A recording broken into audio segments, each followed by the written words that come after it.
Alors, tous nos journalistes sont sur le terrain pour parler des élections municipales, des gagnants, des nouveaux élus. Alors, on commence avec Indy. Soraya Martinez-Ferrada devient la première femme issue de l'immigration à diriger la métropole.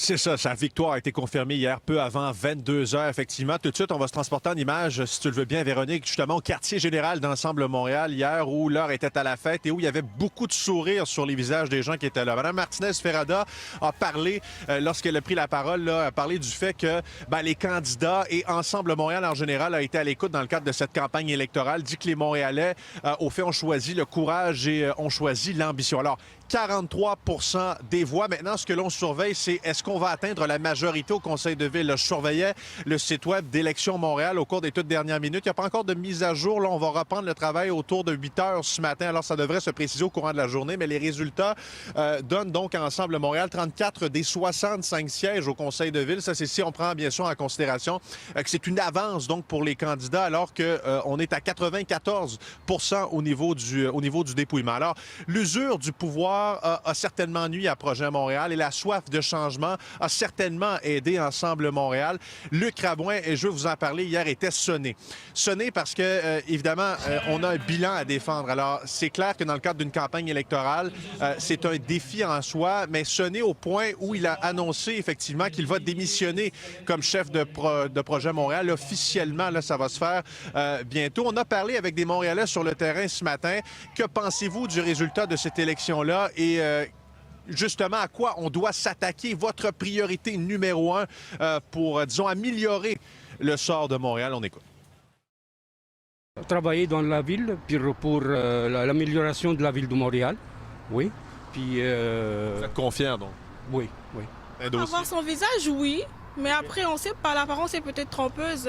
On sait jamais, hein. Moi, je suis pas satisfait. C'est pas mon choix. Ah non? Non, c'est vraiment pas mon choix. Alors, je suis pas satisfait. C'est bon, ça va être un bon changement. Je pense qu'on va la connaître.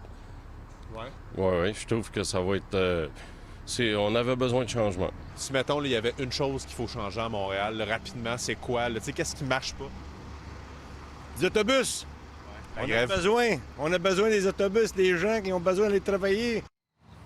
Et là, ça c'est vrai que ça fait beaucoup jaser cette grève à la STM. Et Andy, ils ont été nombreux hier à réagir à la suite de sa victoire.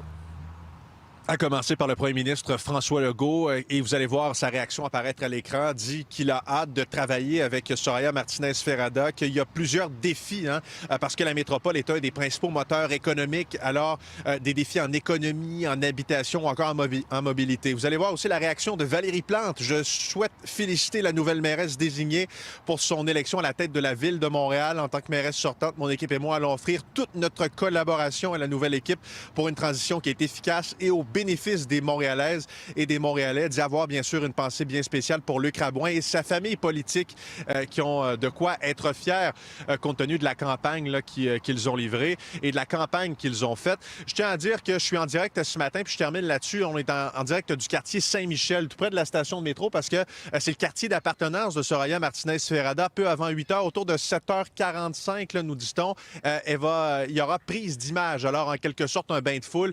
Ensuite, elle va se diriger à l'hôtel de ville et il y aura conférence de presse cet après-midi autour de 14h. Très bien, merci Andy.